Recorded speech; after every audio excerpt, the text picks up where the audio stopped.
nizere ko umeze neza. Tubaha ikaze hano ku muyoboro TGRAD Onebu Creative. Nkuko mubyumva ni Onebu, none tukaba tubagejeje kuri website ya ICK, tukaba tugiye kubabwira kuri scholarship yashize ahagaragara. None niba ari kugeza hano ku muyoboro rwose ntugende udakoze subscribe, like, share and comment. Amakuru yasangize bagenzi bawe ushobora kubona aya makuru bayakenera, wowe niwe ubona utari buze kuyakenera. Tugiye kubabwira neza ku bijyanye no scholarship aho yashizwe ahagaragara gufatanya na CHANCEN International. Asigaye tubereka uburyo ki ushobora gukora application kandi uza kugira ikibazo aze kutugana tumufashe kumufasha, nta kibazo n'ubuntu. Wowe urebe niba ushaka ko tugufasha uraza kureba nimero iri kuri screen, video irangira uze kutwandikira kugufasha rwose ni free of charge, nta kibazo. Twebwe icyambere ni ukubona ko twagufashije kandi ibyo washaka kugeraho ukabigeraho neza. Rero reka hano tuze turebere hamwe itangazo uko rivuga tudatinze. Hano murabona neza ko ari kuri X, yes, ni kuri X ya ICK. Hano ni call for financial support match. Ubwo hano nukuvuga ngo abantu bari buze gukora application bakabafata bazajya kwiga mu kwezi kwa gatatu uyu mwaka turimo. Institut Catholique de Kabgayi, ICK in collaboration with CHANCEN International Rwanda is pleased to announce a full opportunity tuition fees on hano. Ino scholarship yo icyo igufasha no kuvuga ngo ikwishurira minervari. Yes, minervari gusa. Sinzi niba hano twaza kuhatinda cyangwa se ushobora kugira ikindi kibazo ashobora kugira, yaza kutubaza muri comment section asige tukamusobanura neza icyo hano bivuze. For those who are in need of financial support, ubwo nuvuga kuri ku bantu bose bazifuza cyangwa se bazakenera kwiga nyine bishyurirwa. Kandi mbibutsa yuko amanota fatizo ni amanota 50, ahubwo wowe reka dukomeze tujyane muri iri tangazo usobanukirwe na buri kimwe cyose ukuriye kumenya. Noneho ngo the CHANCEN International Share Agreement cover your tuition fees during your study period, and once you graduate you will be expected to pay back a portion of your income when you start earning. This is a program of study now and pay later same. Ubwo nuvuga ngo hano wowe bakwishura minervari ukaba ushobora kuzishyura nyuma wabonye akazi ukagenda wishuraho duke. Urumva rwose ko ino scholarship ari nziza cyane. Prospective candidates are invited to apply for those following programs. Ano ma program uko ari agera muri 4 niyo arimo aratangwamo scholarship.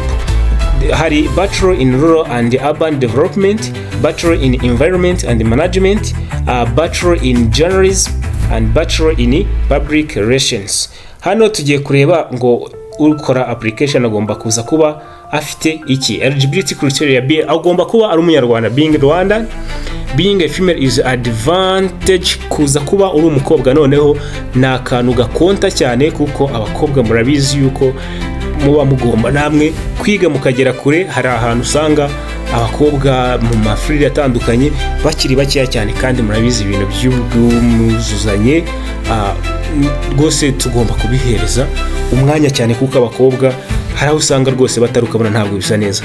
Having general advanced certificate of secondary education with average pass mark of 50%. Hano urabona ko ari byiza rwose, amanota 50% niba uyafite ni ukuvuga ngo ufite diplome wese yemerewe gukora application hano muri ICK and above permitting entry to higher education.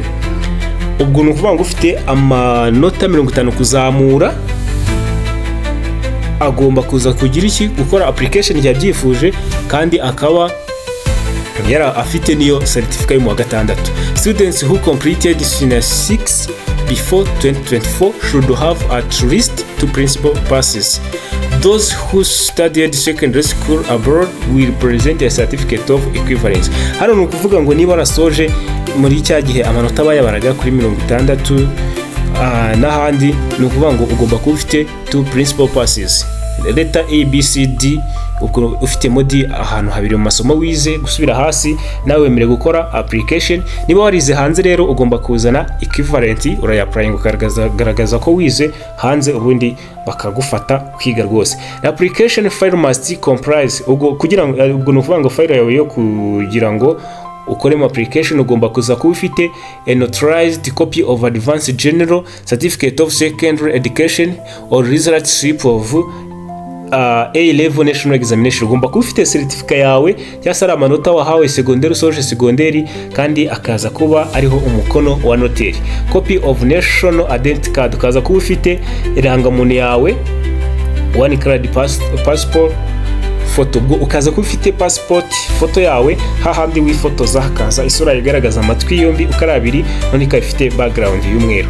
Students who are interested and need CHANCEN International Rwanda Rwandan's financial support should apply online. Ino ni link bashizeho ako ni na ya website twatangiye tubereka uhita ujya kuri application taje mbere ku buryo bihita bikomeza binagenda and upload the application documents.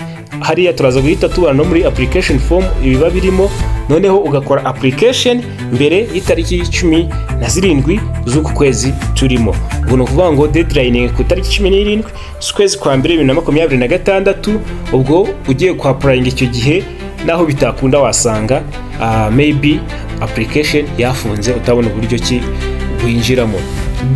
Note: those who will be admitted, they will be required to meet CHANCEN International Share Agreement requirements and attend ICA workshop with their guardians before the date of starting classes. Ubwo no kuvuga ngo abantu bazaba babaye selected bazakenera guhura na CHANCEN International Rwanda bagire amasezerano bahuza mbere yuko amashuri cyangwa se amasomo atangira. Those who will be granted CHANCEN's financial support will be communicated by ICK and will start their process with ubwo nuvuga ngo hano birumvikana cyane amasomo azahita atangira ryari mu kwezi kwa gatatu bazahita bakomunika abazaba bamaze gukora application.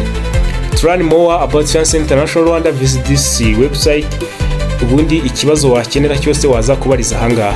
Noneho tugiye kubasigira nimero mushobora kutuvugishaho tukabakorera application. Bibutsa yuko application kuyikora twebwe rwose nta kintu tuguca, tupfa kuba twabonye yuko application yawe idasaba amafaranga. Ariko ubwo tugiye gufasha application bikasabamo amafaranga izazindi nka gutya wa applying muri URRP nabwo amafaranga twe ugenda ukishyura kuri konte zabo, twebwe tukabona ko muri system wakoze wamaze kugira iki kwishyura tugakomeza tugufasha. No tugiye kureba hano iyo ufunguye ya website uraza ukaza ugakirika hano kuri new application form. Iyo umaze kuhakirika uraza ugahita ugera kuri ino form, urabona ntabwo ibigoye, uraza ukayuzuza, wasoza kuyuzuza rwose. Aho bishobora kukunanira maybe murakoresha phone hari igihe babitinda cyangwa se byanga ugasanga ntabwo bikunda neza, waza guhita utwandikira kuri nimero tugiye kuguhereza. Nimero ni 07 2 7 1 8 50 42. Turayisubiramo 07 2 7 1 8 ubundi tukaza guhita tugufasha ibintu bikaza kugenda neza.